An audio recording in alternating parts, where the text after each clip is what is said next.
Today we're going to talk a little bit about the Beavers safety badge.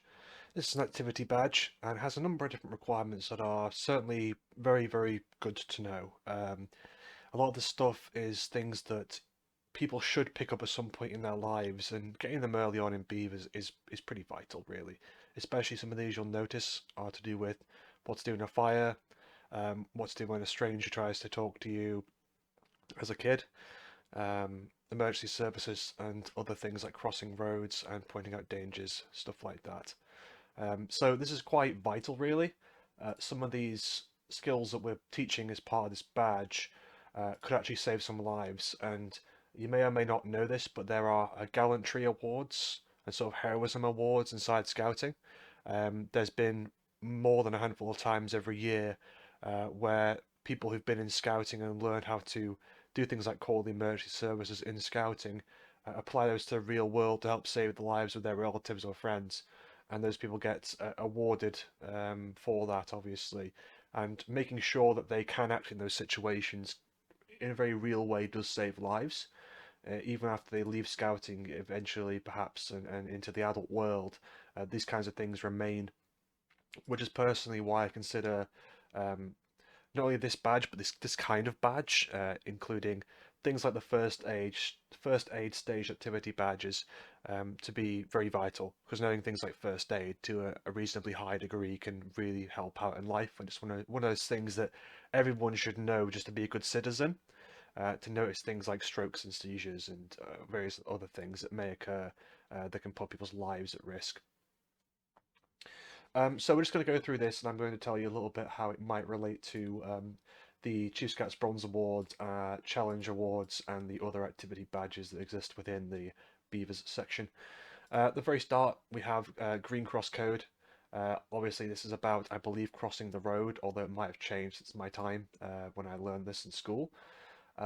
This can quite easily link into things um, such as the hiking Hikes Away badge. Obviously, if you go on a hike, you should really make sure everyone knows how to cross roads and things like that, um, and how to be safe and aware. So that's quite an easy one to link into. So while you're doing a hike or a little walk around, if you mention the Green Cross Code while you're doing that, you can tick off this badge progressively over a number of years in Beavers, essentially. Or you can run it all in one go if you'd like to make sure that they definitely get all this type of information hammered home. You can also do things such as, the Explore activity badge, which is kind of similar to the Hikes Away badge, but is more to do with exploring an area. If you talk about how to cross roads as part of exploring perhaps a town, your local town or village, that would be a very easy way to incorporate that. In terms of how this can tie into other badges, perhaps you could talk about how this can kind of be a method of teamwork, looking out for your friends and other Beaver Scouts essentially. Additionally, learning a new fact or a new skill if they didn't know about the Green Cross Code before, this could actually tick off towards one of those My Skills Challenge Award requirements towards the Chief Scouts Bronze Award. If you bundle this up with, as I say, going out into the world and um, sort of undertaking a hike of some kind, that would also count as one of the activities to stay fit as part of the My Skills Challenge Award too. Moving on, we have the water safety code. I'll admit I don't know too much about this one specifically, um, although I imagine it could be related to such things as the nautical skills badge, time on the water badge, the swimmer badge, the sailing badge. There's a number of different sea scouting things I imagine this could fall into. If it's more to do with water hygiene, that's perhaps related to the cook activity badge and being safe in the kitchen, essentially. So not drinking dirty water, etc., is obviously one of those things, and making sure there's no stagnant water, etc. And moving on, we have what you do is a stranger walks up to you and tries to talk to you. Obviously, as young people are more vulnerable to this. Where it's only when you sort of get fairly into your adulthood that you're able to handle situations like this and converse back appropriately.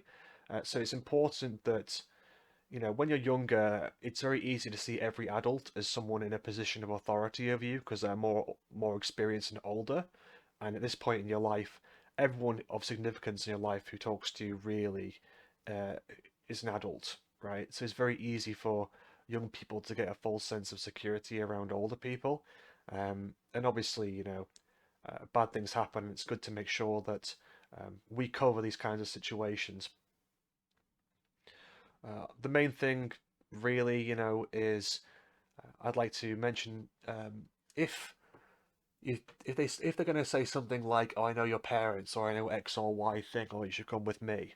One thing that I saw very recently that I like the idea of is like a code word that the kid knows that if the adult is there legitimately to because there's some kind of emergency or whatever, then if the kid and the parent have a code word, then the parent can share the code word with a friend or a relative um, that may be acting in an emergency to perhaps get them to a hospital or something like that. And that's one way of making sure that they know that they're not really a stranger, especially if the code word is something that is well guarded and is very specific. That way that it's more difficult to trick the young person. I'm sure there's plenty of other things you can cover off with this one as well. Um, I just make sure that um, we approach it in sort of a modern light as well, because um, people who are predatory come in all shapes and sizes, um, which is something that's become more prevalent recently in the news. So you may think of the stereotypical kind of person who um, would try to take advantage of a young person like this, and in reality, people of all different, walks of life and things uh, can be that danger essentially. Um, so it's worth mentioning that. Um, Point out dangers around the home or your meeting place. This is quite intuitive. Chances are you can incorporate this much more easily than something like the stranger one into your program. If you're doing any kind of cooking or going, around your meeting place and doing a little bit of putting up decorations or something like that, the Beavers might do. It's very easy to ask this question as part of that night and run it in conjunction. So if you're doing, for example, the creative activity badge, and you're putting up decorations they've made or models they've made, it'd be very easy to go, okay, where should we hang these? What should we hang them with? If I have to hang them up with, a nail or a thumbtack or something, what are the dangers of that? What do we have to be aware of when I've got this out and the toolbox out and stuff, right? Of course, they can do it at home as well, but uh, the point of it is to elevate their perceptions a bit because I'm sure we all have encountered, one or two young people in our lives who have been pretty head in the clouds type thing, and would walk over an open pothole or a manhole cover without looking down. So it's worth bringing this awareness up a little bit as a skill. Moving on, tell others what you should do if there is a fire. Talk about what you would do during a fire drill at your meeting place. It's quite important to say that you should be doing regular fire drills in your meeting place, at least one or two every term. And if the Beavers or whichever section is doing them fail them, they have to do it again at some point during the term. That's part of health and safety. I think it's pretty universal that that's one of the requirements for being in a meeting place that's sort of indoors. So if you're not running fire drills, you should really talk to your group scout leader about that. Um, Tell us what you should do during a fire. This is quite obvious, really. If it's a small fire, try and contain it. As a beaver, there's not much you can do, but one of the obvious ones to point out is if you're cooking in a pan and a fire starts inside a pan or a pot, put the lid on it because that will immediately kill the fire. Because it'll suck all the oxygen out of it'll basically eat all the oxygen inside the enclosed area, and the fire will just die. Um, don't put water on a fire immediately, especially if it's an oil fire, because you can cause a steam explosion and things like that. But generally, it's quite easy to contain a fire safely in its early stages, and those are some steps you could actually teach to people, even as young as beavers, really, just to give them an idea of how to react. Um, Immediate things as well, like if you're using camp stoves, which you will do eventually, especially as they go through cubs and scouts, um, there's always a time at some point. I've seen every couple of years where a scout or something knocks over a gas stove and it catches fire to something, or almost catches fire to something, and it's kind of run of the mill, really, for that to happen because of various different reasons, like wind or just them not setting up the stand correctly, or the stand being rusty or old or whatever. Um, and they're only little fires, so it's not really much to them. But turning off the gas is obviously the most important step there, and it's the first thing they should know to do. Because if you leave the gas on, the fire's just going to keep going. Whereas, it usually fizzles out, or, very easy to do if you just turn off the gas. So there's a few things you can teach them, even at a beaver stage, about fire that is a bit more proactive than just run away. Um, and obviously, you shouldn't really tell them to run away. You should tell them to get an adult.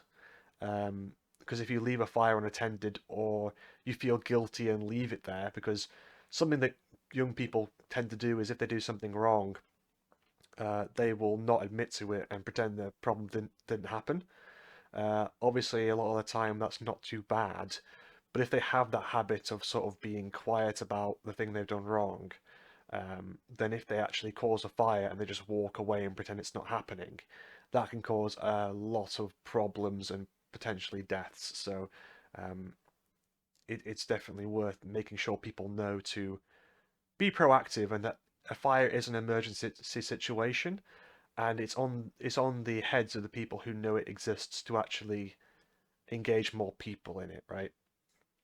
And again, run fire drills. You absolutely should be doing this, because especially a lot of scout huts are under maintained because we're a charity, and funds are kind of difficult to come by a lot of the time for renovations and stuff. So if your hut is in a state of relative disrepair, um, then you should really make sure that fire drills are run quite consistently, because anything can really happen when a building is of outside of ideal state, and even in ideal state. Someone could have just wired something wrong, or a plug or a switch might just be a bit busted, and that might be the sort of flashpoint for it. Find out how to call the emergency services. Um, this is quite a good one. If you combine this with the communicator activity badge, part of the communicator activity badge is learning how to make a phone call. If you make that phone call about the emergency services and the different emergency services numbers, one thing I'd like to make you aware, in case you didn't know this, that 999 is not necessarily the best emergency number to use in the UK. There is also 112, I believe, which is actually international emergency, English international emergency. So while 999 only operates inside the UK, and if you call that abroad, nothing will happen, calling 112, even in certain other countries, will get you an English operator, an English speaking operator. So if you're in trouble or in distress in a foreign country, it's good to use that one, and it still works as well inside the UK. So if you teach instead your beavers or other people in scouting to use that 112 number rather than 999, I don't believe there's any downsides to it, and it's more applicable to the wider world than 999. You could also bundle up specifically how to ask for different emergency services and what to say. Obviously, location and whether there are any casualties, like people that aren't breathing and stuff like that, or um, they're bleeding or something like that. These are important things to relate to the emergency services. So sort of how to call and then what to say immediately. Um, sort of tell them to know their address, because you'd be surprised the amount of young people who don't know their own address. And obviously the emergency services need that really to respond properly. And a lot of parents neglect to inform their kids about that. So it's good to sort of bring that up a little bit and make sure they do know their own address for this kind of purpose. Um, Additionally, you could go a little bit more in depth and sort of say, there's obviously police, fire, and ambulance, but there's also mountain rescue and um, the lifeguards, a couple other things, Coast Guard, whatever you call them, lifeboats. Um, that's a little bit more on the scouts level though. So I'd, it's own discretion. You could probably run an entire night just on this one for beavers, and it would be applicable for the rest of their lives, and perhaps save some lives too along the way. So certainly one to think about. There's unfortunately not many other badges we can link into that one, but there is the skills, of course, challenge award, which is, learning new skills, learning new facts. So this would count for that as well. Um, Beyond this, there is the very bottom here. Tell others what you should do at a roadside and at a railway level crossing. Um, the last one might be a bit more difficult to do. There's not too many level crossings unless you're in very sort of rural places. Um, it's worth sort of bringing up though, especially if there aren't any nearby, perhaps just to make people aware, because they might never come across them until they get stuck on one.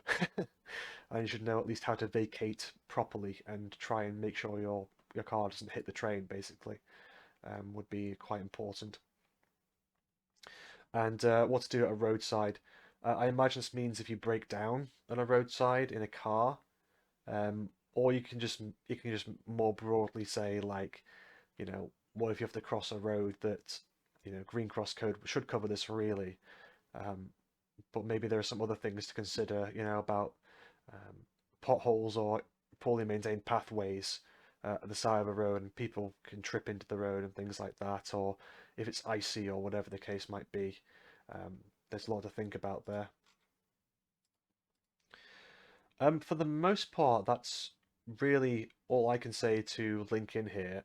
One thing I'd also mention is that if you do this sort of fire and emergency services part, and you do this at a fire station, if you contact your local fire station, usually they're very receptive to having scouts over to discuss fire safety and things. It's a very easy way to sort of have a night organized for you almost. You can also talk to, police officers. If you're on the coast, you can talk to a lifeboat crew or a coast guard. Um, it's basically interesting to try and enrich this and get a little bit out of the hook for it.